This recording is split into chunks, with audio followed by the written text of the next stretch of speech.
right, day number 4 in the month of January 2026, the first Sunday of the month of January in the year 2026. Good evening, folks, and welcome to Iron Port here on Metropolitan Television. Iron Port is proudly brought to you by the Ghana Regional Authority, Well PLC, Serene Insurance, Ghana Link Network Services, Meridian Port Services, MPS, and indeed Phoenix Insurance. Remember, the show is proudly powered by the Ghana Ports and Harbours Authority-GPHA, and our media partner on this journey of a lifetime is the Business and Financial Times, the BNFT. Now, if you want to have a grasp of all that transpired on the show tonight, make a date and grab the Thursday edition of the BNFT, and you'll be able to read all that happened here on the show. Tonight, we are streaming live on our social media pages on Facebook. We are live at Ghana Ports and Harbours Authority. Ghana Ports and Harbours Authority. Still on Facebook, we are live at Port of Tema, and on YouTube, we are streaming live at Iron Port. Now, we shall be getting interactive with you, and so all you have to do is sit back, relax, grab your phones, and send us your messages and comments ahead. That's via our dedicated WhatsApp line, 0538-037353, 0538-037353. That's right on your screen.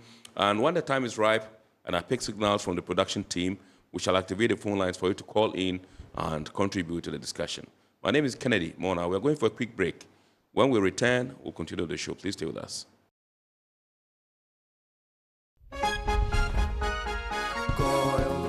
Good energy brings you quality choices with Goil Super XP. Available in many Goil stations nationwide. It is fortified with special additives that help your engine perform better and use less fuel.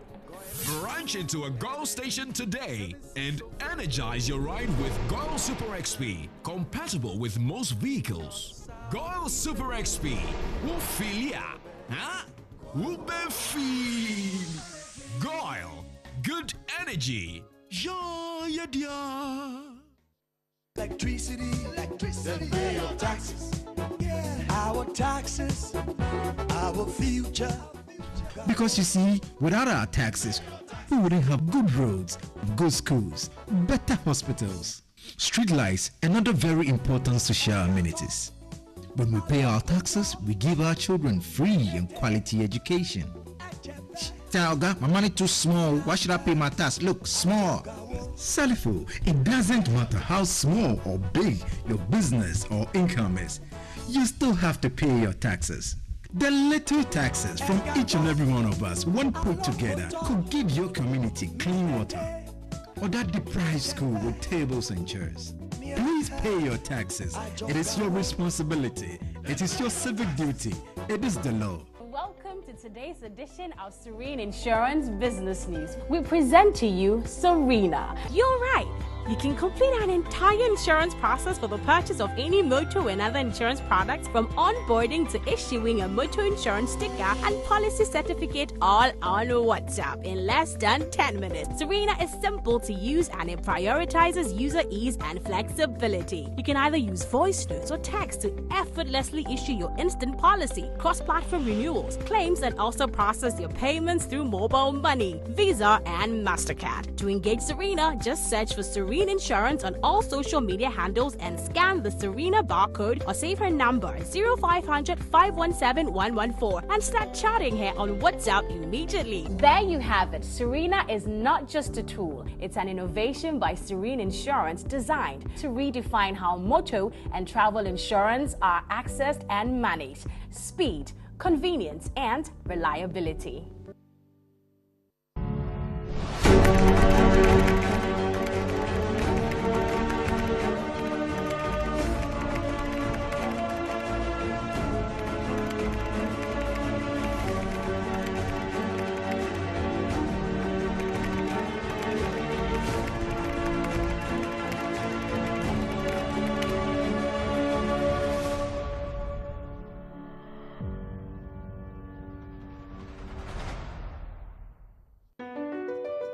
MPS Terminal 3 is Africa's new state-of-the-art container terminal at Tema Port.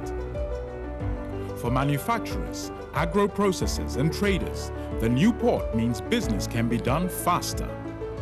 This infrastructure boost will improve Ghana's port handling capacity, connect more trading routes, and oil the engine of growth for the economy, creating greater opportunities across all sectors as Africa's markets merge and become the largest trading bloc globally.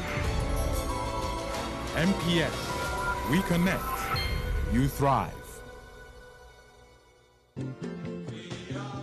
At Phoenix Insurance, we make the unpredictable predictable and the uncertain certain with our range of products, including motor insurance, fire insurance, engineering insurance, marine insurance, accident insurances, and all types of bonds. We have you covered. We also support you with risk management advice to enable you stay focused on your business. Take a policy with Phoenix Insurance today. We help you rise from adversity stronger and more secure. Contact us on 0302-246319 or 0302-246644 or any of our branches, agencies, and brokers spread across the nation.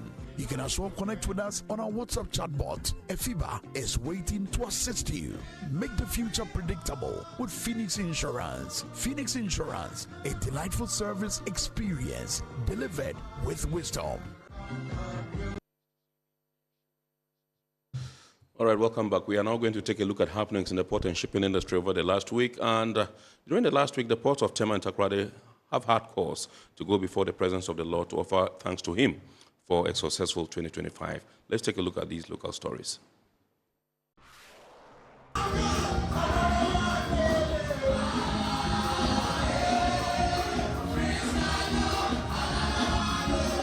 The Ghana Ports and Harbours Authority on Tuesday, December 30, 2025, held its end-of-year Thanksgiving service at the GPHA Towers in Tema, reflecting on a year of steady growth, operational resilience, and improved port performance amid the nationwide rollout of 24-hour port operations. Held under the theme, with thanksgiving and praise, honoring God's faithfulness through the year, the gathering brought together management, staff, unions, and stakeholders to review the authority's progress in a year marked by heightened trade activity and policy shifts within Ghana's maritime sector, while thanking God for His continued blessings upon the authority. In his welcome address, the Director of Port Tema, Tibon Zuma Esquire, underscored the Port of Tema's improving performance indicators, noting significant gains in cargo management and delivery. When we started the year, we were faced with a lot of container congestion at Terminal 3,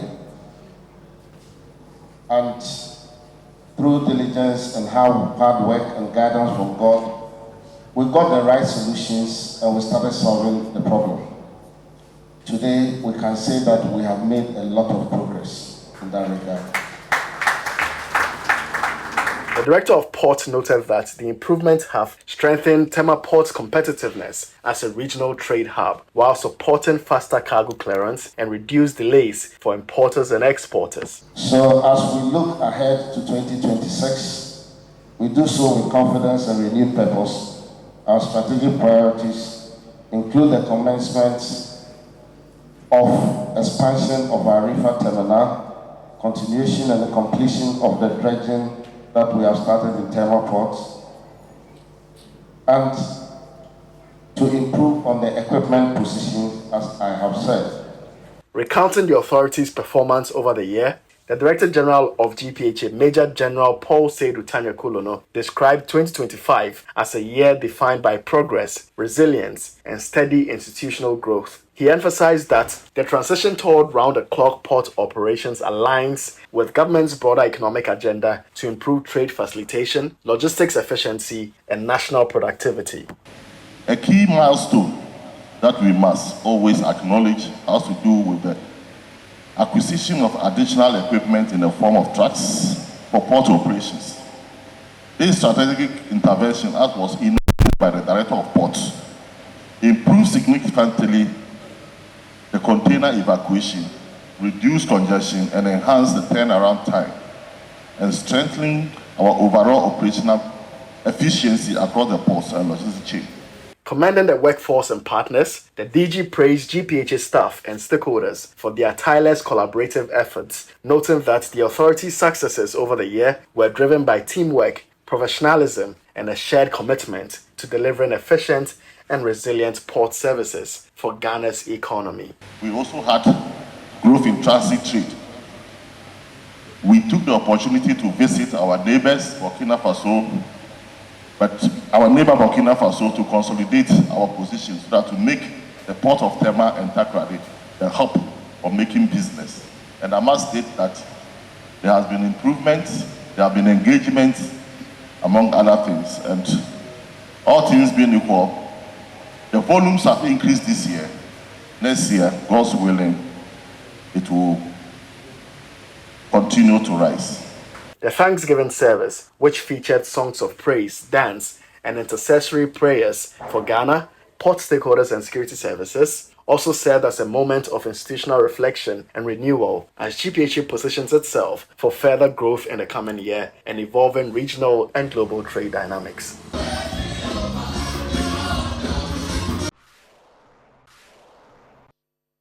In a related development, the Port of Takoradi marked its 2025 Port Day of Thanksgiving under the theme, "Give thanks to the Lord, for he is good, his love endures forever." The event provided an opportunity for management and staff to reflect on a demanding operational year marked by growth, challenges, and improved safety across port facilities. Director of Port, Captain James Richmond Quayson, described the port's environment as highly challenging but successful, attributing the safe conduct of operations throughout the year to teamwork and divine grace. Merry Christmas and Happy New Year. We look forward to 2026 to be a promising year, very challenging, but we are up to the task. Either we find ourselves to be a service person, an attachment person, a contract staff, permanent staff, senior staff, junior staff, senior staff, management staff, together we make up our reports the place to be.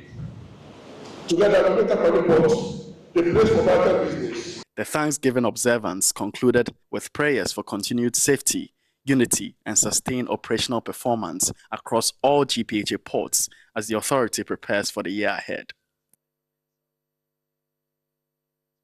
In that same week, the Ghana Ports and Harbours Authority hosted a media soiree at the Port of Takoradi aimed at strengthening engagement with the media and projecting the port's performance narrative. Speaking at the event, Director of Port, Captain James Richmond Quayson, described Takoradi as a results-driven port, noting that management and staff are mentally psyched to deliver efficient port services. He emphasized the importance of the media in telling the port story, assuring journalists of openness, access, and transparency in port operations. We bring this year to a close with the firm conviction that Takoradi Port will see more traffic. And when there's more traffic, there's going to be more jobs. The analysis is that there should be more jobs for everybody to do. And when we have more jobs, we are better off as a country. Captain Quayson stressed that shipping thrives on performance, competence, and positive outcomes, noting that while the port does not produce goods, it plays a critical service role in enabling trade and economic activity. We have taken on board the government directive to our economy seriously. And then we, after doing the engagement, realize that it's the volumes that is making Takoradi a little slow. But if you don't support, if you don't prayers, the volumes will come in, and then you see a better implementation of our economy, which is dear to our hearts.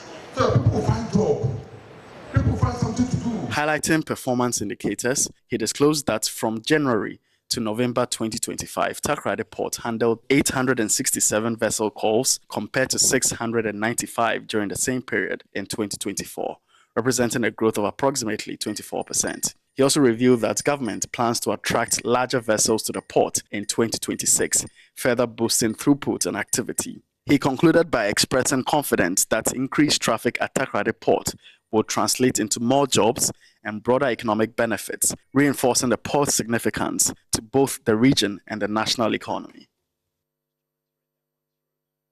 All right, so those were some local stories. We are not going in for some international port and shipping stories.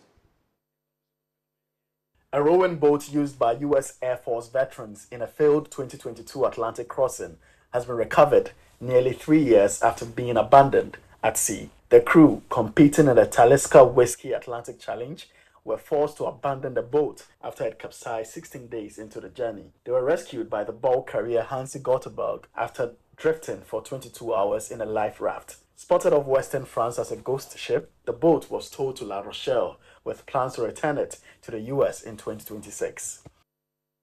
The Japanese Ministry of Defense has suspended Kawasaki Heavy Industries from bidding on defense projects over falsified submarine engine test data. Investigations confirmed emissions and fuel efficiency results were manipulated on engines fitted to 23 submarines, though safety was not affected. The misconduct, dating back to at least 1988, was part of a wider industry fraud and included improper gifts to naval personnel. Kawasaki apologized, accepted penalties, and announced governance reforms to restore trust and prevent future violations. We're going straight for our word of the day, and today we're talking about submarine. Submarine.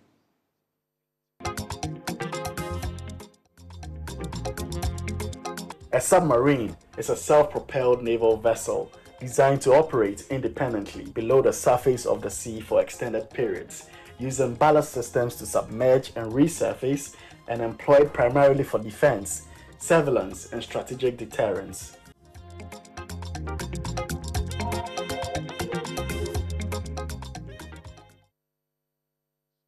Health, and then to our health and safety tip for the week. And this week we are talking about the use of splint. The use of splint. Splint. A splint is a device designed to stabilize and support a broken bone or injured tissue. It helps reduce pain and promotes healing by keeping the affected area still. Splints can be made from various materials, including rigid plastic, metal, or wood, and they come in different shapes and sizes depending on the injury.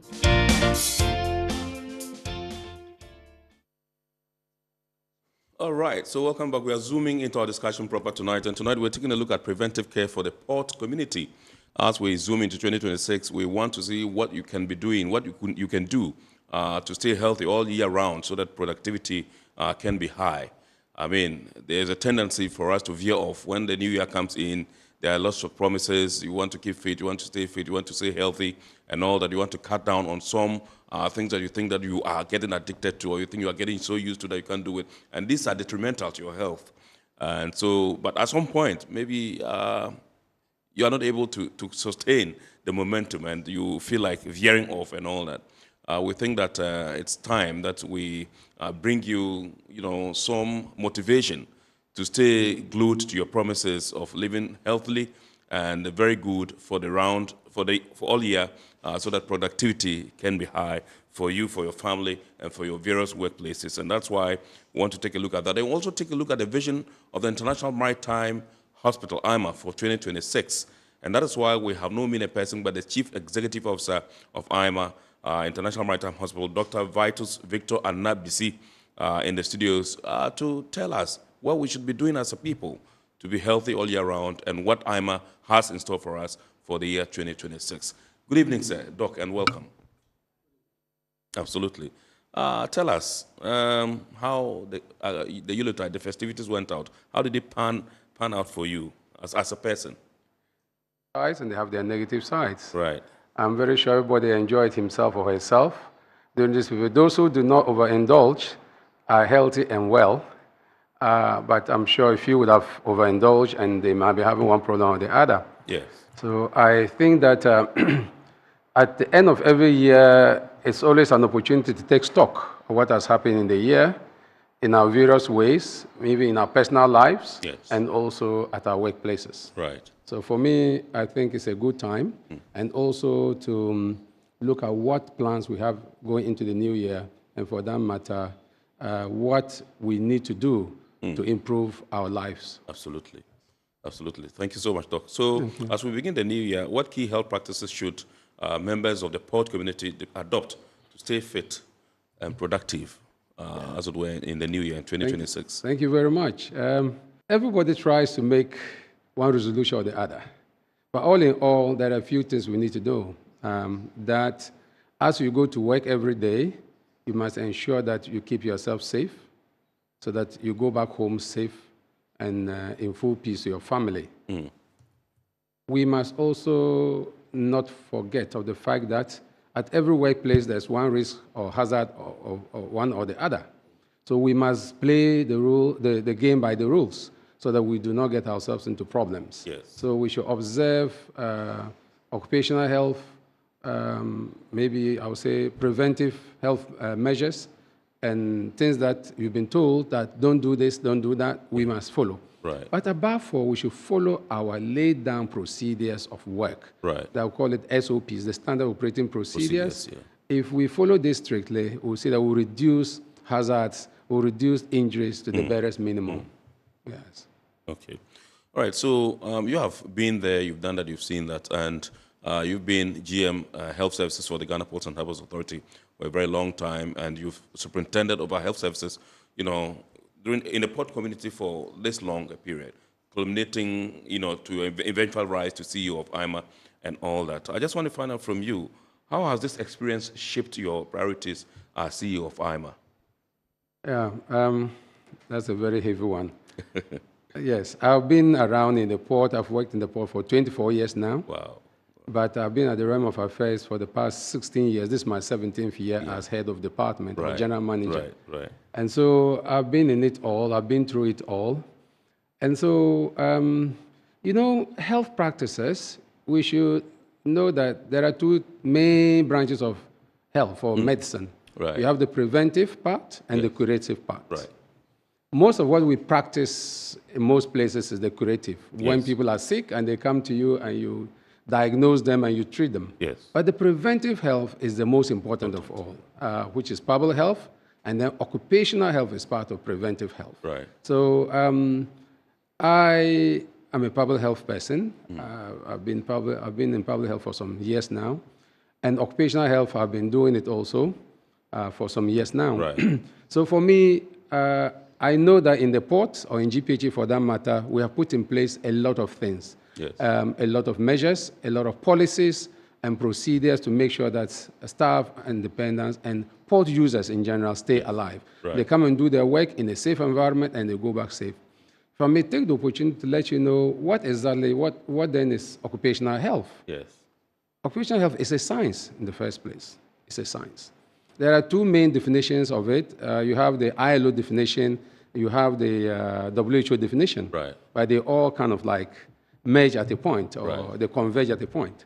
So you realize that the International Labour Organization says that it's a science of anticipation, recognition, evaluation, and control of hazards arising in or from the workplace that could impair the health and well-being of workers. Right. That's ILO.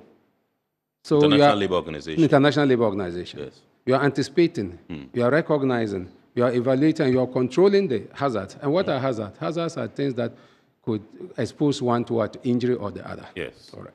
Now, World Health Organization says that occupational health aims at promoting and maintaining the highest degree of physical, mental, and social well-being of every worker in any occupation. That's WHO. Right. Then if you summarize that, you realize that occupational health, what is it about? It's just simply meaning that every worker should go to work and work in a safe environment and leave work and go home healthy without injury or illness. Yes. That is simply the whole summary of it. Right. So as part of the Occupational Health Safety and Environment Committee in GPHA, which I even currently chair, yes. This committee was put in place 2015, 2016. We have brought about policies. We've written policies.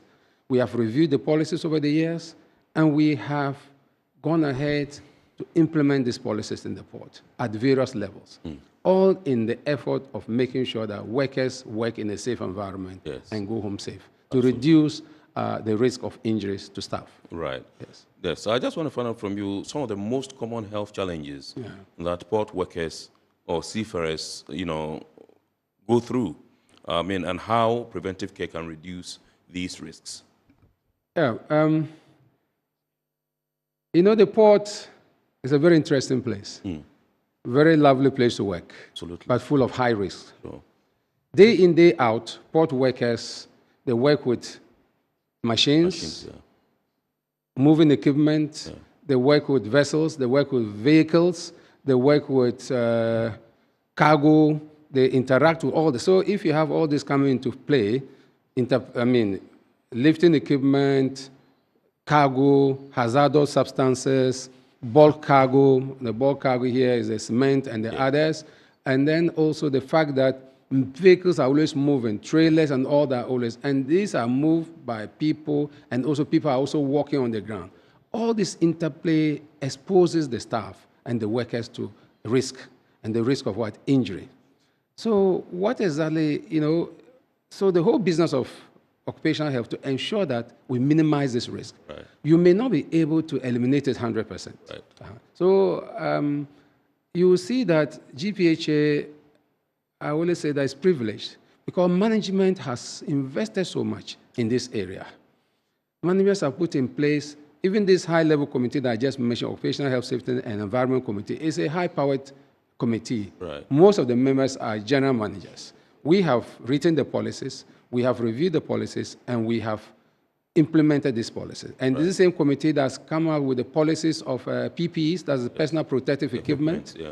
We have come up with the policy of making sure that all other people who do business in the port, they conform to the policies. Absolutely. Anybody who's coming to the port is supposed to go through some orientation of some kind before you enter the port so that you know what you have to do. We have got this handbook, which we have made and designed, which is in use. We have the electronic version and we have the hard copies. Right. And so people must know what is going in the port, and whichever part of the port you're going to, you should know where you are going into and what kind of risk you might meet so that you make sure that you mitigate against those risks. And all this has been something that the port has been doing over the years. Of course, there are challenges.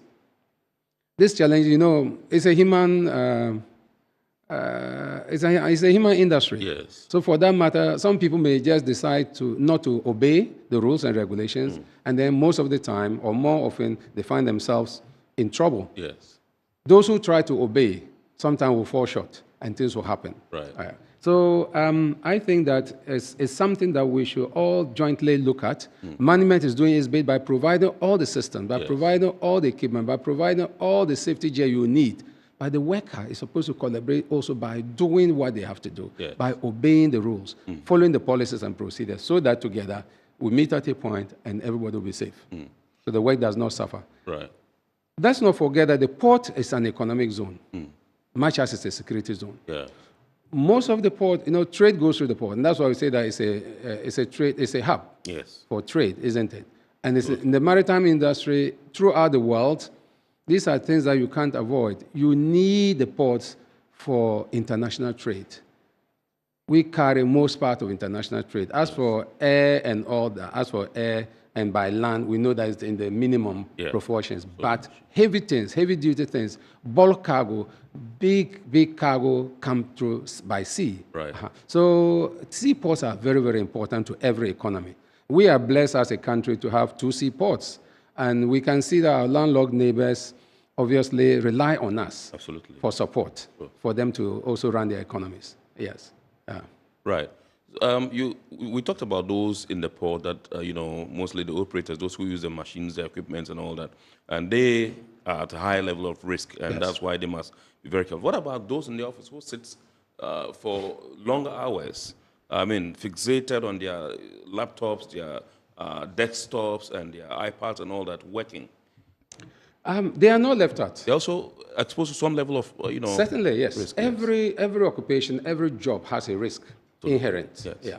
And so whether you're sitting in the office behind a computer or not, as we call it, white-collar job, you're still at risk. Right. Because the computer you're using, it depends on how you position it. Sure. If it is so high above your eye level, you'll be tempted to raise your head so high, and then you get neck strain on your neck. Right. If it's also too low, you will bend down the same way, and you have strain on your neck. So in every organization, every office, there are risks. Yes. For instance, even in the office, not just you're sitting alone, we call it ergonomic sitting. You have to have the ergonomics of the office is important, much as the lighting. You can have in an office, the lighting is so poor and dim, you tend to have people having eye problems or vision problems.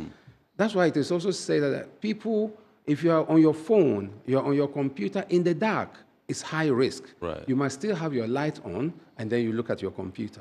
Because there is vision-related computer eye syndrome. That's what they call it, computer eye syndrome. Because if you are working on your computer in the darkness, you eventually damage your eyes or your sight.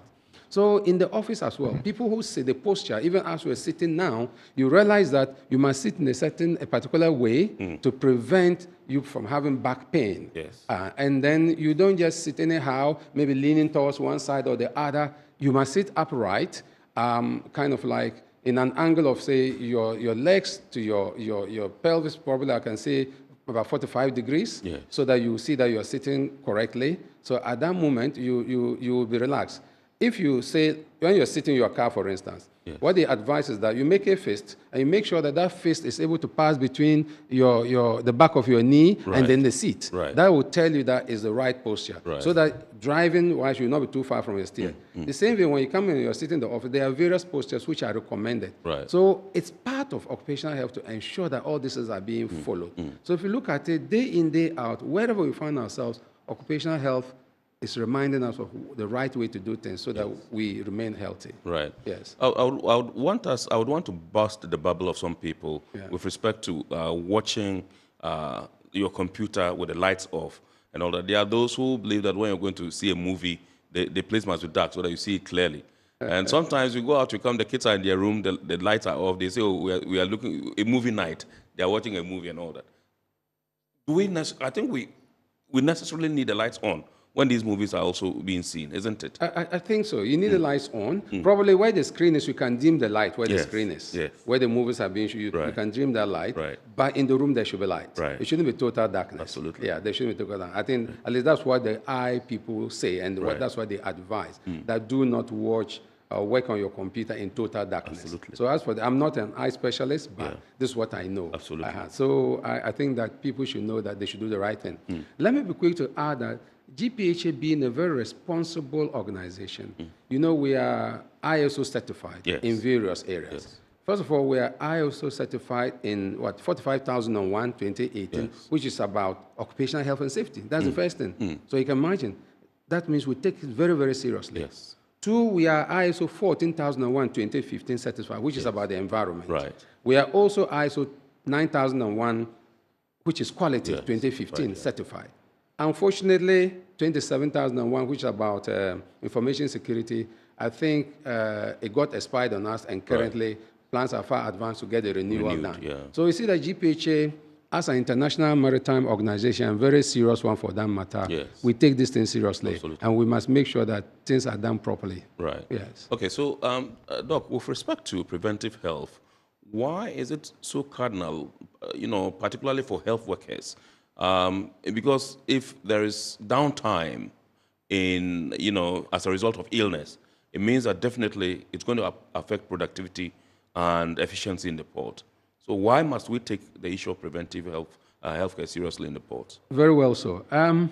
You just nailed the whole issue. The thing is that if we do not follow the rules and comply with occupational health advice, and procedures, you end up getting injury, you end up getting sick, and you come to the hospital, you are given an excuse duty. Excuse duties are what? Economic manpower hours lost to the organization. So this economic hours lost to the organization, they have their ramifications, we know that. First of all, the person who's a staff is sick on an excuse duty, cannot come to work. The person, first of all, will take medication, so the cost of medication is there.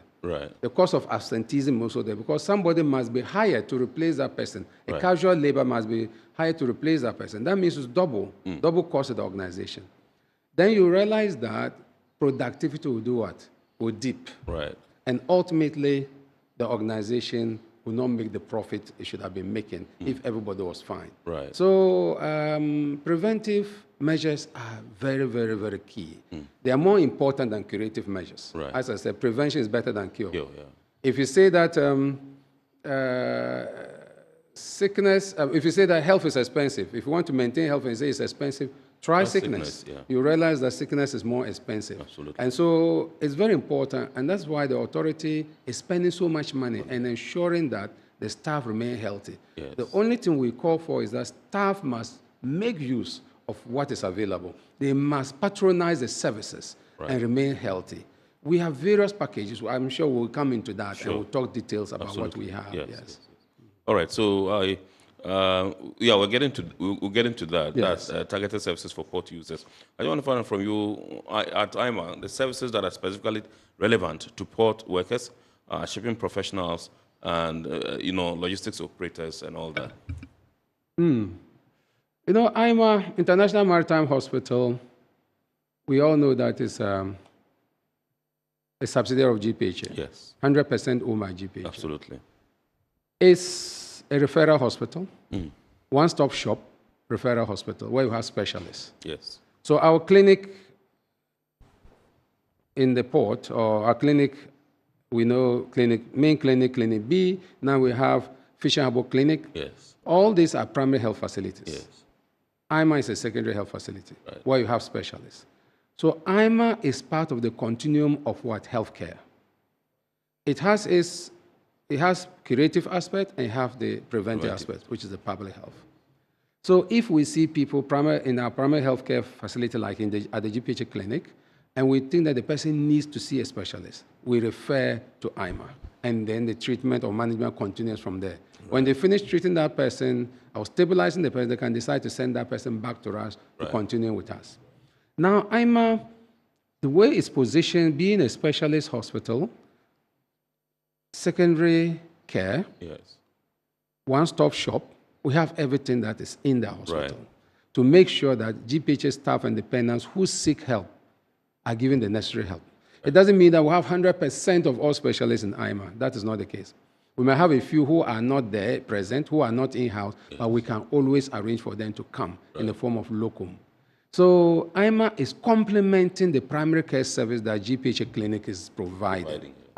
So that when you come in there and you see the specialist, and if the specialist wants to do investigations, we have a myriad of them. Yes. And we'll come to that as well, where we'll show you what the scope of service we have in IMA. Right. So we are complementing the health services of GPHA by providing specialist care. Yes. All right, so let's do routine screening and early detection. What health screenings would you strongly recommend for port workers and shift-based employees as part of an annual or biannual routine? There is a lot of them that we can do. If you see, first of all, we have to categorize the staff or the workers. Various categories require particular types of health screening that can be done. We know that in the port, work is generally physical, stressful, physically demanding, and all that. And so you have to do all this, and then you also, don't forget, we have the shift workers. Right. So people go on night, they go afternoon, they go night, they go morning. So you see that every now and then, their biorhythm is tempered with. Yes. We call it the circadian rhythm. That means that you see every human being has a rhythm that you sleep, you wake up, you go to work, you come back, you sleep. And at the shift workers, theirs is disrupted. Right. And once it's disrupted like that, you are exposed to what? Chronic conditions like hypertension. Right. Which is part of a non-communicable disease. Also diabetes, because people close late from night, they close late in the afternoon shift, they get home, they're hungry, they still have to eat. So they eat late and go to bed straight. No exercise, so you realize that their sugars will do what? Can go up, because, and then also there's also a possibility of getting what? Obese. Yes. Because your excess energy is converted into fat. Yes. Because you don't use the energy you've eaten just now and you're going to bed. Yeah. And then they also have to wake up very early to go for morning shift.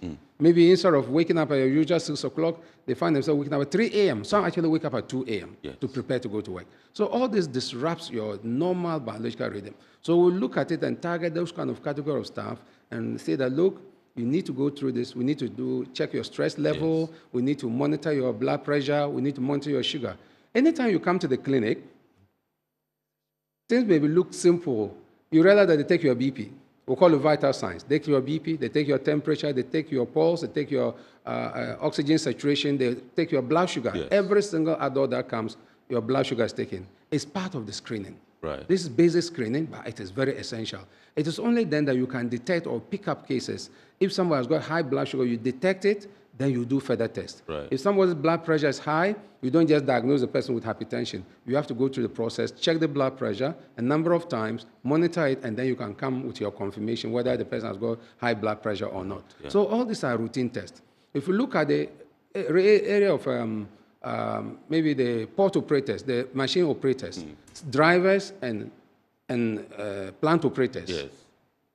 Two things. They have their sight. Their sight must be sharp, otherwise they cause accidents. So we do annually, we'll do eye test screening for all drivers and plant operators in the port. Yes. And there are so many. We'll also have to check their hearing, because you'll be surprised. Because it's a noisy environment, people might be deaf in one ear or the other. You don't know if you don't test. So you have to test for their hearing, you have to test for their sight. All these are done annually. Right. And this one, of course, IMA recommends that that's done. It can be done in IMA. Right. So if they refer, GPHA refer people to do all this, and it can be done. Yes. We have an ophthalmologist, that's eye specialist. We have an optometrist, and they check the sight very easily. And then the hearing part too can be tested. Yes. Okay, so let's take a look at workplace wellness and safety, and how employees can within the port, employees within the port community or port ecosystem can better support the physical and mental well-being of their workforce, and how does IMA partner in this effort? Thank you very much. In IMA, as I said, because it's a specialist hospital, we have a psychiatrist, we have a psychologist, and in these areas of stress, normally the first point of call is psychologist to help you go through what you're going through, to help you get out of it and make sure that you get back to your normal self. So psychologists are there, clinical psychologists. Right. If it goes beyond psychology and then it borders on psychiatry, then the psychiatrist comes in to take care of that. Right. You realize that people have sleep disorders and all that. There is a sleep, we have a collaboration with the Brain and Sleep Center. And so when people come and they need that, we refer them to that for that service. Right. Okay. We also have, because the psychologist is there and the psychiatrist is there, we're able to elicit and find out those who have got borderline mental illness, those who are having drug abuse issues, and all these people, we isolate them and get them to go through what? Rehabilitation. Yes. All these are part of what we do together with the clinic or the health services department to make sure that staff and dependents remain healthy. Yes. It's quite widespread, unfortunately, but because the facility is there, we are able to take that. But it's too much of high cost to the authority. Rehabilitation can cost you huge sums of money. Right. Most of the time, it's not even just once. You may go a number of times. And so that's a whole lot of money. So all we are saying is that prevention, prevention, prevention. Ensure that you do not indulge in things that you're not supposed to. Substance abuse is a big problem. Yes. The health policy of the authority allows for us to make sure that we can randomly check people. If you suspect somebody who's intoxicated, probably from alcohol, there are breathalyzers. Some heads of department have the breathalyzers. It doesn't have to be health services alone. If a head of department suspects that a staff in his or her department has got alcohol intoxication, you pull out your breathalyzer and test the person. If the level is higher than the recommended, you then match the person to what? To the clinic for further testing and then Now, also for drug abuse, we know that as part of pre-employment medical examination, as part of a pre-employment arrangement, we have pre-employment medical exam to know the initial, the status, or maybe the baseline of the person as you are coming in. So they will do testing for drugs and other substances, as many as 18 different substances. That can be done at the clinic, lab, and also can be done at IMA. IMA has even a wider one. Okay, so I just want us to dwell a little more on the drug and substance abuse. Yes. Which are the common ones that comes to your attention, that comes to your consulting rooms as you... Now you are more or less no more, but once in a while you find yourself in there. Oh, I'm still involved, so Absolutely. I'm very Also, involved yes. day to day. Yes. The number one is the alcohol. Right. Alcohol abuse is number one. Number one. Then you also have marijuana. Right. Marijuana is very common. You'll be surprised. There are some people who even abuse as many as 3, 4, or 5 different substances. Wow. People also abuse we call it the sleeping tablets and other things. Yes. You know, these are all drugs which are not supposed to be used. Yes. Then the tramadol and others. Yes. People have a lot of concoctions they do, but there are people who are also on hard ones, the crack cocaine, heroin. There are people. There are not too many, but we test and we get a few of them. Yes. But the commonest is the marijuana and the alcohol. And of course, cigarette or tobacco we all know that it's a common thing. So it depends on the level and how high you go, then it can either give you one condition or the other. Yes. Yeah, but I'm just being a bit curious. Yes. Why do people indulge in some of these things? Why do they engage in substance abuse? As for alcohol, we know perhaps maybe once, but there are some that are so neck deep in it that sometimes, getting them out of it becomes a challenge. That's right. The human being naturally wants to have, I would say, to kind of like have a level of excitement one way or the other. Yes. And most of these substances we're talking about, they excite them initially. Right. Do you know that alcohol is actually a depressant? Yeah. But people, when they get excited, they're happy. Yes. But the long term of alcohol is that there are phases. First, you get excited. The next moment, you are depressed. Alcohol is a depressant. Right. Completely. So you see that people may even have alcohol, and they think that if they have alcohol, they can perform. But at the end of the day, the performance is short-lived, and then they slip off. Okay? Now, people take this, and most of these substances are what? Addictive. Right. They cause addiction. And addiction is a big problem. Once you get onto medication that causes addiction, you have to go through rehabilitation. Yes. You need help. Right. You cannot get out of it by yourself. That's why even chronic alcoholics, they struggle. Today I've stopped. Tomorrow they're back.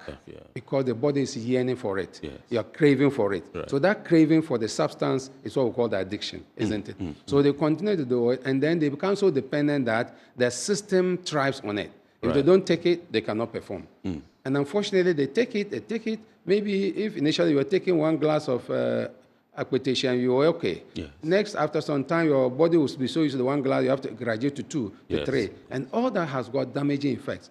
The target organs in your body, for instance, alcohol, let's take the commonest one. Alcohol, it damages your liver, number one. Yes. It can give you heart disease. It can give you stomach ulcer and so many other things. And of course, the worst one is your mental status. Yeah. It gives you, altered mental status.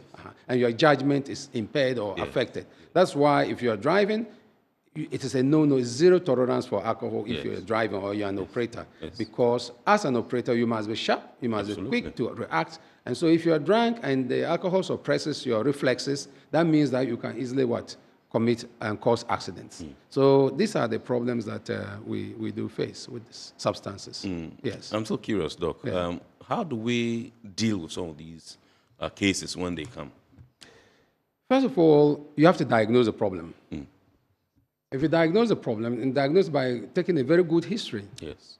You take a good history, you engage the patient, talk to the patient, try to get the person to have some rapport with you. That's only when they can open up. Yes. Otherwise, they'll be denying. I don't drink. I drink only once in a while. Meanwhile, that person drinks every single day. Chronic, But they are quick to say that I drink just once in a while. But if you have that rapport with the person will open up and tell you here's a problem. Now, when the person recognizes that it's a problem, then you're good to go. That means that the solution is just around the corner. Right. The problem is when the person refuses to accept that he has a problem, then the challenge becomes bigger. Right. So once the patient accepts I have a problem and I need the help, then the doctors can now come in, do the referral, do the screening to see if there is any damage to the target organs I've mentioned earlier on. If you do the screening and there are any damages, you know what to do, the remedies and all that. Then subsequently, you have to refer to the appropriate quarters for these people to go through the right channel of rehab and to make sure that whatever damage has been caused, for instance, if somebody has drunk so much and has gotten himself to a state of alcohol liver disease, for instance, obviously, liver cirrhosis, those are advanced stages already. And then they end up having liver failure, and then they are gone. You understand me? It's quite a big problem. So people should take it seriously. The worst of it is the mental status, altered mental status, and your judgment. That one, you don't die alone. You may end up killing your colleagues, workers, or other innocent people. Right. So that's why it's very important that we take this thing very seriously. And as for degree of mental illness, where people become aggressive, they attack colleagues, they attack anybody in their way, physical injury is a big problem. And then they can be a danger to themselves. Right. Yeah. Right. All right, so this is our report here on Metro TV. Tonight we are taking a look at preventive healthcare for port workers or port community and the vision of the International Maritime Hospital for 2026. With us in the studios, Dr. Vitus Victor Adnabisi. He is the Chief Executive Officer of the International Maritime Hospital and General Manager, Health Services, Ghana Ports and Harbours Authority. We're going to go for a quick break. When we return, we'll continue the discussion, and you also have the chance of calling in to contribute to the discussion. Please stay on.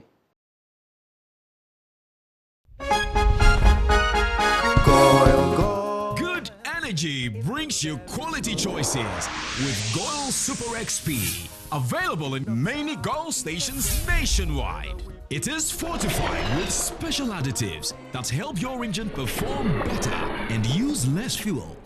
Branch into a Goil station today and energize your ride with Goil Super XP, compatible with most vehicles. Goil Super XP will feel ya, huh? Will be feel. Goil, good energy. Yeah, yeah. Electricity, then pay your taxes. Yeah. Our taxes, our future. Because you see, without our taxes, we wouldn't have good roads, good schools, better hospitals, street lights, and other very important social amenities. When we pay our taxes, we give our children free and quality education. Talga, my money too small. Why should I pay my tax? Look, small. Salifu, it doesn't matter how small or big your business or income is. You still have to pay your taxes. The little taxes from each and every one of us, when put together, could give your community clean water. Or that deprived school with tables and chairs. Please pay your taxes. It is your responsibility. It is your civic duty. It is the law. Welcome to today's edition of Serene Insurance Business News. We present to you Serena. You're right. You can complete an entire insurance process for the purchase of any motor and other insurance products, from onboarding to issuing a motor insurance sticker and policy certificate, all on WhatsApp in less than 10 minutes. Serena is simple to use and it prioritizes user ease and flexibility. You can either use voice notes or text to effortlessly issue your instant policy, cross-platform renewals, claims, and also process your payments through mobile money, Visa, and MasterCard. To engage Serena, just search for Serena Insurance on all social media handles and scan the Serena barcode or save her number 0500 517 114 and start chatting her on WhatsApp immediately. There you have it. Serena is not just a tool, it's an innovation by Serene Insurance designed to redefine how motor and travel insurance are accessed and managed. Speed, convenience, and reliability.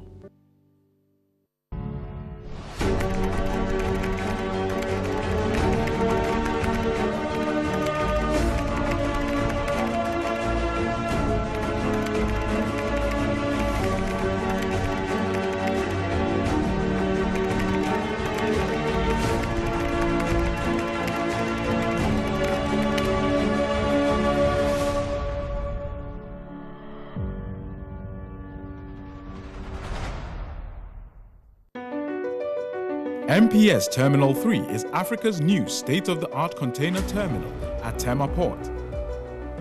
For manufacturers, agro-processors and traders, the new port means business can be done faster. This infrastructure boost will improve Ghana's port handling capacity, connect more trading routes, and oil the engine of growth for the economy, creating greater opportunities across all sectors as Africa's markets merge and become the largest trading bloc globally. MPS, we connect, you thrive. At Phoenix Insurance, we make the unpredictable predictable and the uncertain certain with our range of products, including motor insurance, fire insurance, engineering insurance, marine insurance, accident insurances, and all types of bonds. We have you covered. We also support you with risk management advice to enable you stay focused on your business. Take a policy with Phoenix Insurance today. We help you rise from adversity stronger and more secure. Contact us on 0302-246319 or 0302-246644 or any of our branches, agencies, and brokers spread across the nation. You can as well connect with us on our WhatsApp chatbot. EFIBA is waiting to assist you. Make the future predictable with Phoenix Insurance. Phoenix Insurance, a delightful service experience delivered with wisdom. All right, welcome back. This is Iron Port once again, and tonight we're taking a look at preventive care for the port community and indeed the vision of the International Maritime Hospital, IMaH, for the year 2026. With us in the studio is Dr. Vitus Victor Anabisi. He is the Chief Executive Officer of the International Maritime Hospital and General Manager, Health Services, Ghana Ports and Harbours Authority. Welcome back, Sir Doc. Thank you. Yes, so I've been told that you can call in and contribute to the discussion. The number to dial is 0245-834980, 0245-834980. That's the time for you to call in and then contribute to the discussion. We'll be sharing your messages as well with the rest of the world pretty shortly. Now, let me come to the studios, Doc, and find out from you. I know you have a bouquet of services that you render, particularly in terms of screening for port workers. Please walk us through the details. Okay. Thank you very much, Kennedy, and thank you, my viewers. The following are what we offer at International Maritime Hospital as part of the screening or preventive services that we carry. We had the very first one is the core annual screening. The core annual screening is for all port and shift workers, regardless of your age, So you do what we call the cardiometabolic and fatigue-related screening that for shift workers. Like I've already explained that it changes your circadian rhythm, and so you're at risk of developing hypertension, diabetes, heart disease, and sudden cardiac events. So we do basic tests for all those things. We also do, in addition to taking history, we do a whole profile, both blood tests, urine tests, and other things. So I don't want to mention those details to bore you. But we also have something called the occupational exposure and safety screening that we do, and this for port workers who are at risk of having high noise, high pollution, high risk environments, So we do the audiometry, which is the hearing test is the audiometry. Spirometry is the breathing test, the lung test, this dust, bulk things like cement dust and all that. That people inhale, it has effect on their lungs or their respiratory system. So we do spirometry to do that's the lung test, function test, the lung function test. Then we have vision screening. Of course, already I've explained that. And then urine with microscopy to check certain things in your urine, which will predispose you to metabolic diseases. Also do mental health and cognitive fitness test. So we do the mental health screening.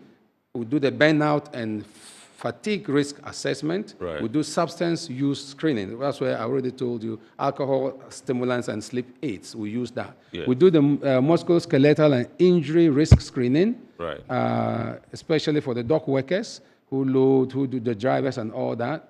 And then repetitive strain, those who are doing one particular job which is repetitive, and so it predisposes them to all sort of injuries. So musculoskeletal function assessment, chronic back pain, knee pain, shoulder pain, grip strength, and core stability tests and all that. Cancer and long-term disease screening, we do that.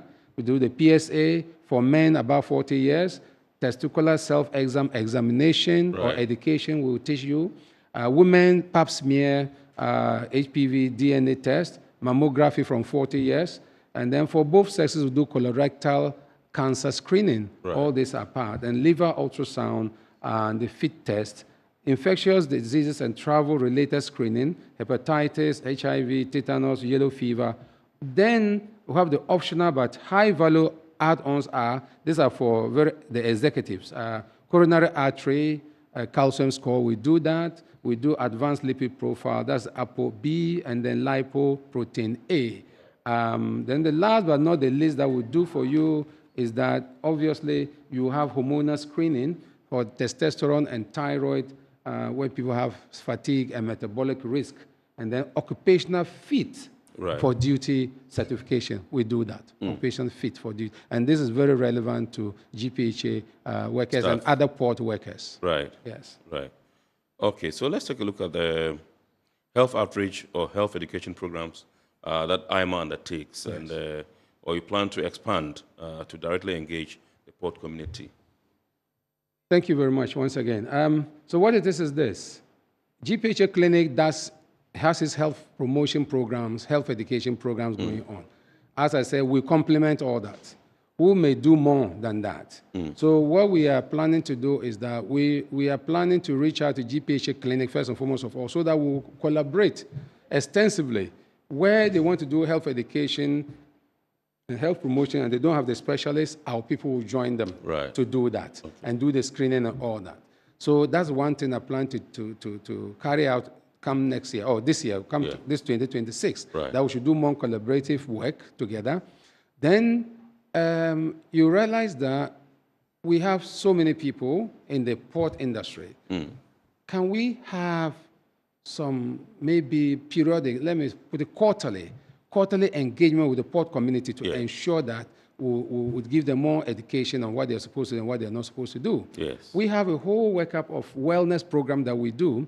That wellness is very extensive. I would like you to show, if it can be showed on the screen for people to see, because there are various categories of wellness programs that we do, which is quite big and extensive. So these wellness programs would introduce it to GPHA and will encourage that as many as staff can afford, it will make themselves available, we should be able to provide these services. Because it's categorized by age and also sex as well. And then also, depending upon, we have the diamond, the silver, the gold, and all those things. Because these things are things that the package is so big and it's so in-depth that if you do all this and once in a year, you realize that at least you'll be doing a lot of good to yourself. So we, as International Maritime Hospital, because of certain facilities that we have which is lacking at the clinic, for instance, I'll give you a very quick one. For instance, we have speech therapy. So speech therapy for stroke rehabilitation, for instance. People have stroke. Because we have a stroke unit, when they come and they are recovering, the speech therapist is part of the recovery period.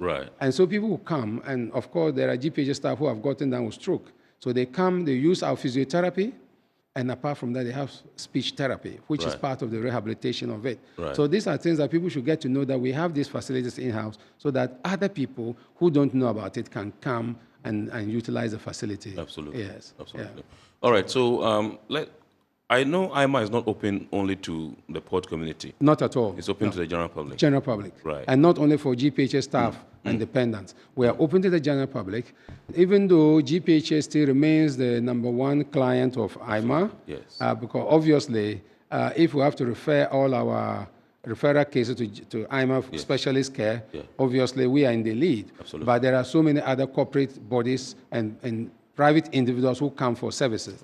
Since I've been there, I have been able to bring on board so many other corporate new clients onto the corporate clientele of IMaH. We are doing that because we need to market ourselves. We need people to know about us. There are so many companies that visited who didn't know about IMaH. They didn't know that IMaH existed. Some of them are right in the heart of Tema, even as close as Community 2. But they didn't even know that there was a hospital like IMaH in Community 3. So I visited them, and they have signed on to that, because once we visit you, we interact with you, we tell you about ourselves, our scope of service, people are excited, and they sign agreement or contract with the hospital, and then we'll give care to their staff, to their dependents, and all that. Some come through insurance packages, but most of them will prefer the direct business, where you come, we'll give you, your corporate entity will give you service, at the end of the month, we'll bill you, and that makes it better. Better for the client, better for IMaH. Absolutely. Yes. Absolutely. Right. So I know recently you also outlawed your premium service center. If you can expatiate a bit on it. That's right. Thank you once again. Yes, the prestige services. Yes. I'm sure that's what you refer to. Yes, that's true. Sure. Yes. It was there, but it was not really not visible. So what I did was that I revamped it. Yes. I got it redesigned and re-equipped to the extent that now people come there and they are very, very comfortable. They don't believe that they are in a hospital in Ghana because we have made it so comfortable. And this is for high-end services. It's not that outrageous. It's not that expensive. Yes. You come there, first of all, we've assigned special staff. Yeah. When you come in as a Prestige client, especially if you have called us and you booked and you're coming as a Prestige client, you are met at the entrance by chaperones. Yes. They will usher you in, bring you to the Prestige lounge. You are comfortably seated. Your vital signs are taken in the comfort of the lounge. We have dedicated nurses to the Prestige lounge. Right. We have dedicated doctors to the Prestige lounge. And any specialist that you need will be brought to the Prestige lounge to take care of you. Right. So they take care of you to the extent that even laboratory tests, if they have to take your blood test or some urine test, they bring the lab person will come from the lab to the Prestige lounge to draw your blood sample. You don't have to go to the lab.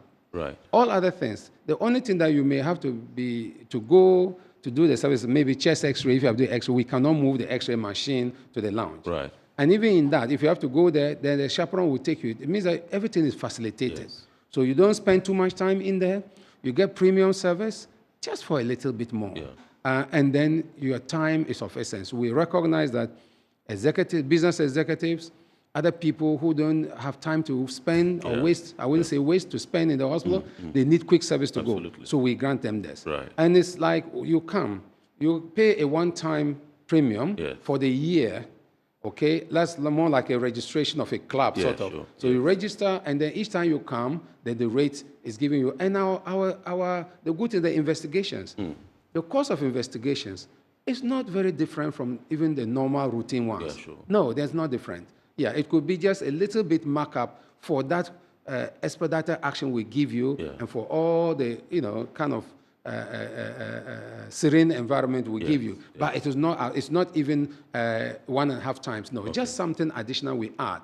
Not much at all. So just the same bill, if you're doing a full blood count, maybe, let me say off my head, maybe some 20 cities different or 50 cities different as a Prestige client. That doesn't make too much difference. Absolutely. But you get all the excellent service you get, and at your doorstep, expedited service, and you go back to work quickly. Right. That doesn't mean that we will not shortchange you in any way. You get what you need according to your condition, and perfectly so. People are very happy with it. We are inviting people to use it, to patronize it, and experience it themselves. Right.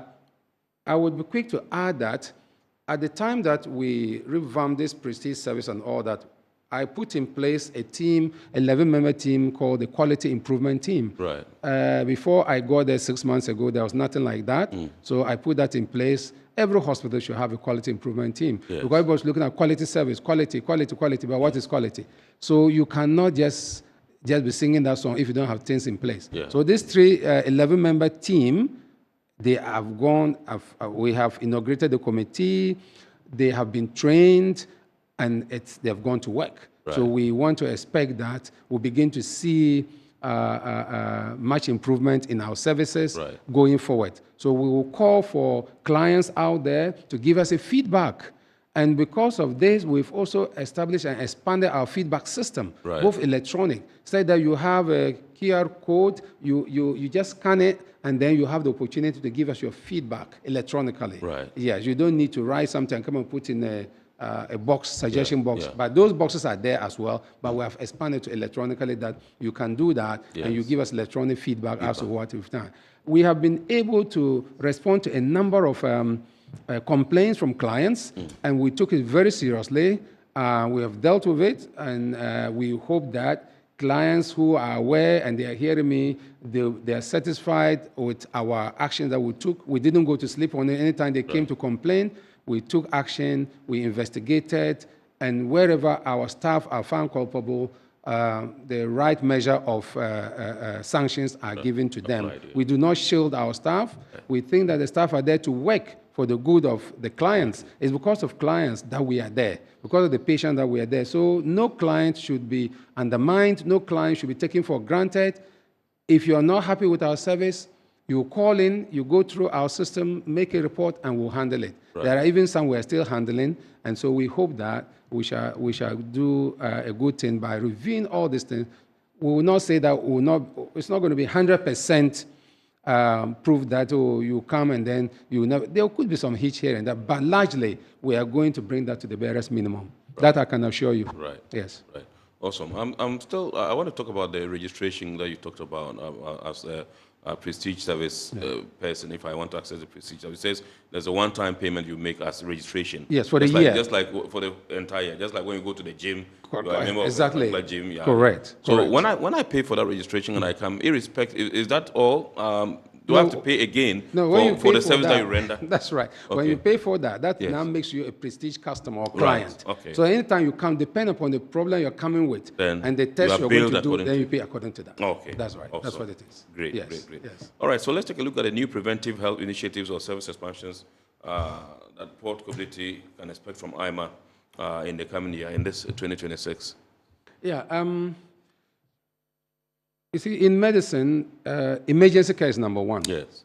So for our emergency care, we call it accident and emergency. Yes. We have 2 in-house, and if I say in-house, I mean permanent emergency medicine physicians. Yes. 2.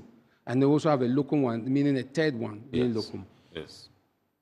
Everything in the hospital, it begins and ends with your emergency. Right. If a hospital has to, if you have good things happen in your hospital, it starts with your emergency.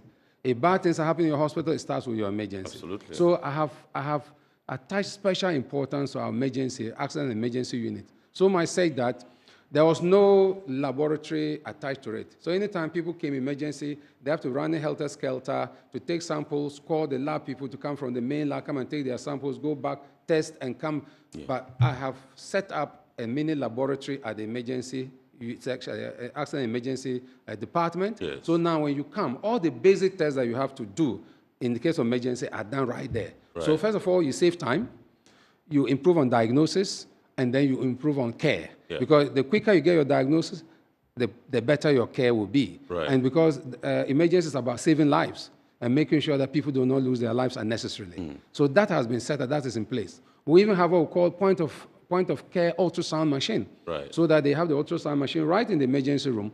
When you need it, it's used. It's done most places. Why shouldn't we have it? IMaHs has it now.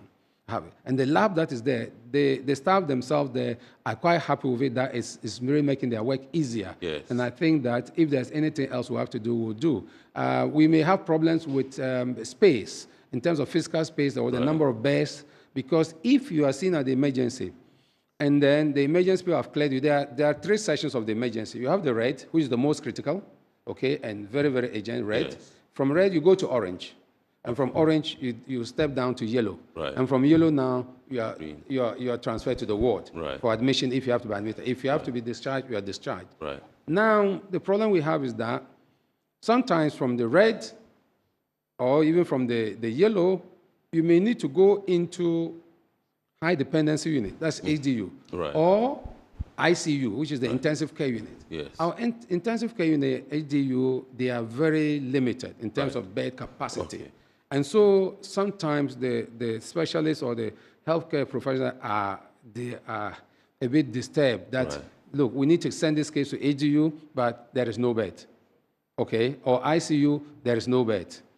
So we are looking at the best way to expand this so that we can have that continuum of care. Because if somebody needs HDU care, that person cannot go to the normal ward. Yeah. You can't go to the normal ward because you will not get the right care Absolutely. there. Is that okay? So we'll see how best we'll manage with this deficiency or this challenge and make sure we overcome it and people will get the best of care when they come in. Absolutely. And so having said that, you realize that once you come, so emergency care is number 1. Yes. 2, the availability of specialists Right. to attend to the cases. Yes. Because if we say we are a specialist hospital and we are one-stop facility, that means that the specialists will be available. Sure. So I'm very passionate about that. And I'm appealing to all my specialists out there who are listening to me. I've spoken to you, I've appealed to you that make sure your presence is always there. Right. You are available when you are needed.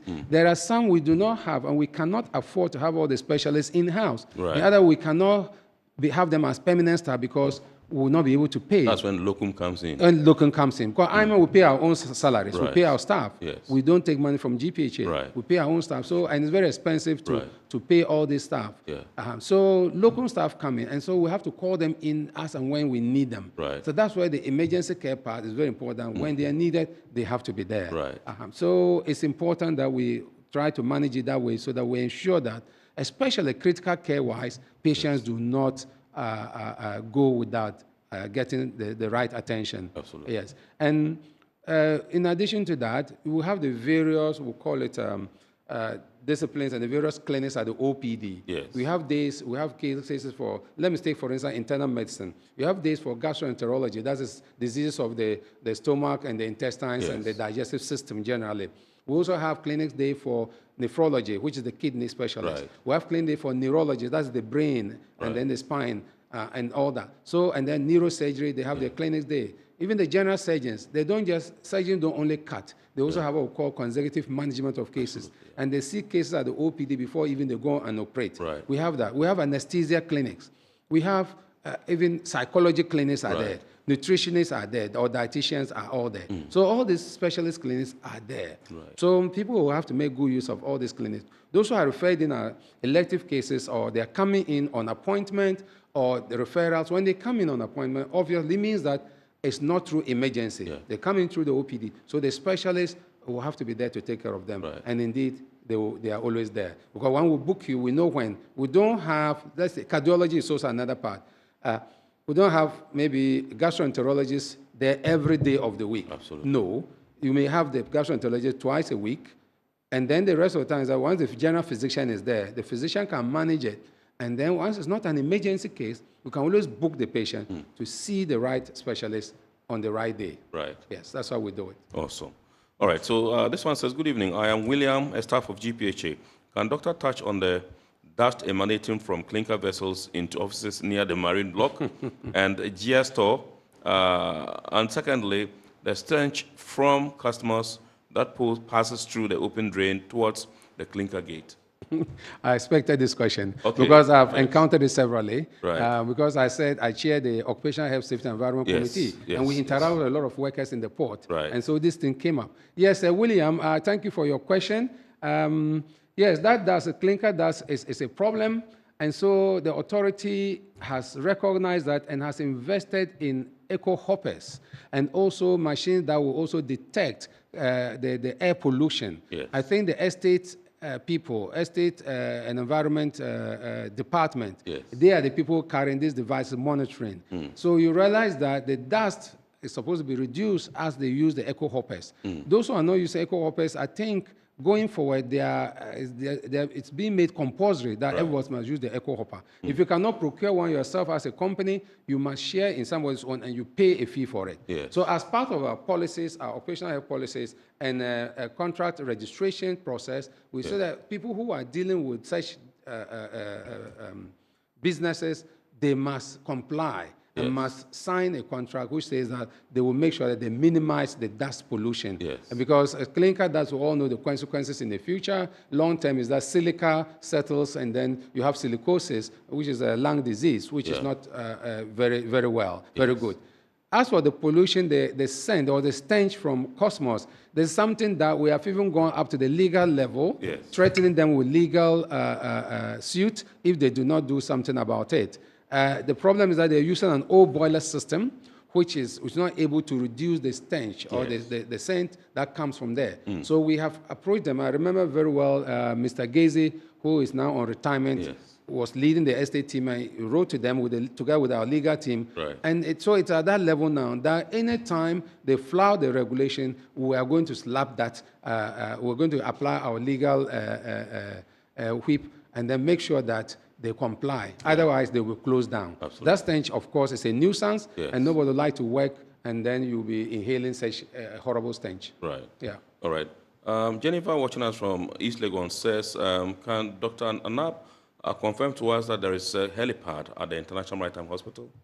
Very well so. Jennifer, thank you very much. Yes, we have a helipad, and we are one of the few hospitals, if not the only in Ghana, that has a dedicated one. Most of them have it on top of the roof, the emergency one, Kumasi, somewhere, I think cardiothoracic unit they have, but that's very small. Ours is a massive one on the ground, and it can take the heaviest helicopter you can think about in the country, which is the Air Force helicopter. We have tested it, we've been using it. We are currently in talks with the oil companies offshore, and then the mining companies for them to know that we have this helipad. And anytime they have an emergency and they have to fly a client or patient into Accra, please, IMaH is the destination. They'll just fly straight into IMaH, and the helipad is linked to our emergency room. So you come from the helipad straight you're wheeled into the emergency room, and the rest of it you'll be taken care of. Awesome. Yeah, so we have one. Right. This one says, Dr. Nab BC, what simple health checks should every working adult do at least once a year going into 2026? This one is from Albert in Tema, Newtown. Albert, thank you very much for your question. First of all, come to the hospital or to the clinic. Don't wait until you are sick. So you can choose a thing. Do it this way. Either on your birthday, you come, or if you decide that maybe on the 1st of January, or you just choose a particular day, that this day I'm coming for a medical check. When you walk into the hospital, I said basic things we do, people take it for granted. It's part of the screening. You do your vital signs, which is the blood pressure, your pulse, your SpO2, which is that's the saturation of oxygen in your blood. If you have lung disease, and it will reflect in your saturation. So all these are screening. They will do your blood sugar as well.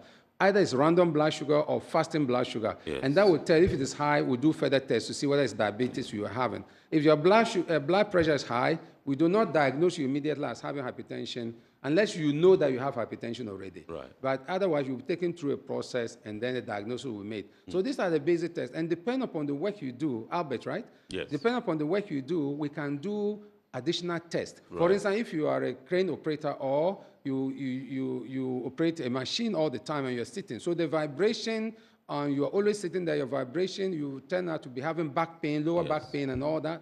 Some even have, it affects their manhood. Right. If you are a male, it affects your manhood. Right. We have to check all that and see what we can do. So we may have to do hormonal tests like the testosterone and see what are the levels, or they check your back. And we have an orthopedic surgeon, so they can always test your musculoskeletal system to make sure that everything is fine. If other areas like you are in the office, for instance, and you are always behind the computer, then your eye is at risk. Sure. So we have to check and make sure we test your eye as well. Right. Okay. This one says, we only visit hospitals when we are sick. How can IMaH help change this mindset towards prevention? BB Tewia sent in this one. Yeah, Mr. Tewia, IMaH is there for you, and IMaH is there for everyone. IMaH is a facility open to everyone in this country. It's a national health facility, and we would be glad, more than happy to have you.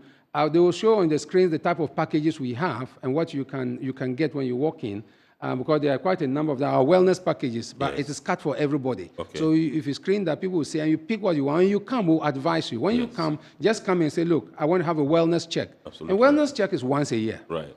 So even if you have to save money, to come and do that, to prevent sickness, I think it is worth it. Absolutely. Don't wait until you are sick. Yes, though. Okay. Amma in Rich says, mental health is becoming a big issue.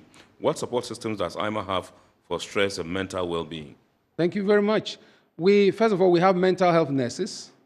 Then, as I said earlier, we have a psychologist, clinical psychologist, and then a psychiatrist who is a locum-based, a consultant psychiatrist, who has a facility that provides her with that care. Yes. And so the Brain and Sleep Center, and they've been having collaboration with even GPHA Clinic, and now with IMaH as well. So we don't have him sitting there in the hospital every time, and we all recognize the fact that psychiatric care, if it's an agent one, we know what to do for you, and then we call in the psychiatrist to come. Right. But we have the clinical psychologist there. So mental health is all part of that. So we should ensure that certain things do not, for instance, depression. Yes. From depression, you can also go to the next level. Depression, let's take our I think that we'll just give him some gratis. Kwabena, I understand, is on the line. Hello, sir. I wanted to ask Doctor that the prestige services that he was talking about. Yes. Is it open to GPHA staffs? Do we also qualify, or we still need to pay an additional money for the prestige or prestige services? Okay, all right. And then secondly, so I was asking, I have a degree in social work, and then can I come and work there as a part of the psychology department or something, because I read social psychology in school. Okay, we didn't get the first. I don't know if they have an office for social workers to operate at IMaH. Are you a social worker? That's my question. Are you a social worker? Yes, I'm a social worker. Okay, all right, okay, sure. Thank you. Thank you very much. Sure. And monitoring, you are doing a lot of good staff for GPHA. You are the people monitoring so many things. Even this clinker dust we're talking about and use of eco hoppers, it's really under you. You do a lot. When the Captain Gakwe was the monitoring manager, he was very passionate about that.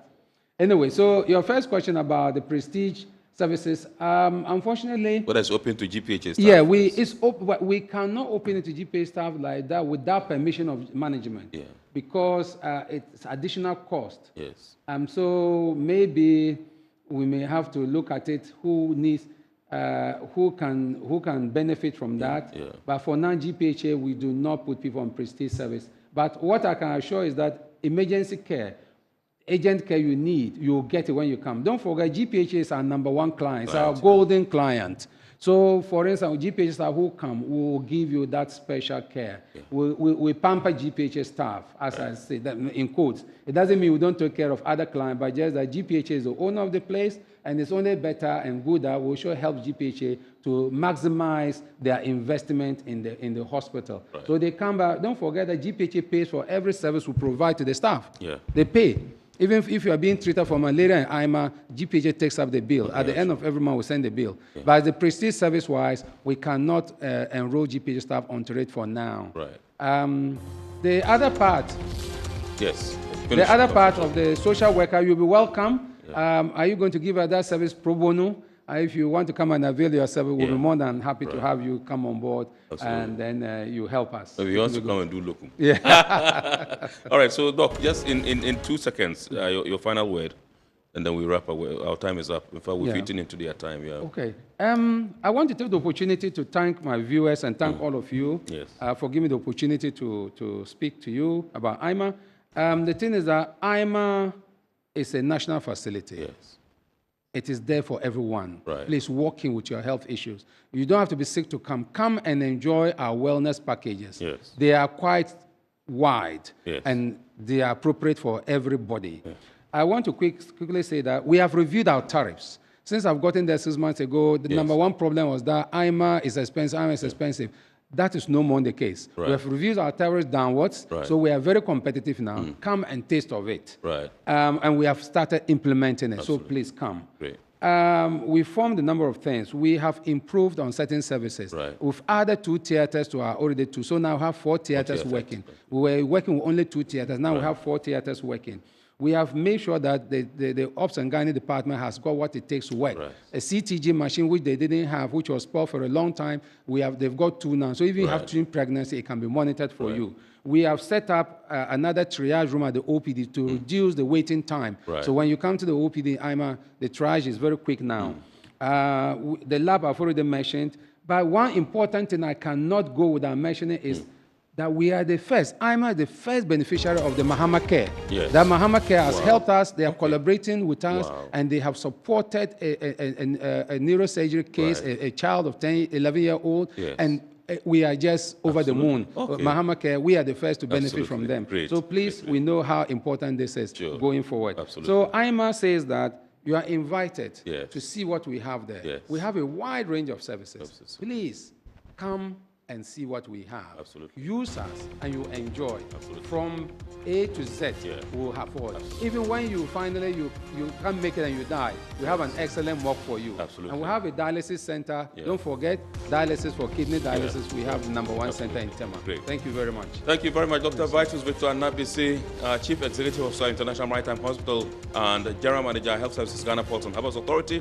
We've been discussing preventive health for port workers, and indeed the vision of IMA for the year 2026, which we just launched into.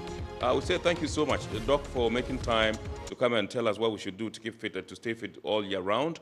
I would also like to say big thanks to our sponsors, Ghana Revenue Authority, Guel PLC, Serene Insurance, Ghana Link Network Services, Meridian Port Services, MPS, and indeed Phoenix Insurance. Remember, the show is powered by the Ghana Ports and Harbours Authority, GPHA.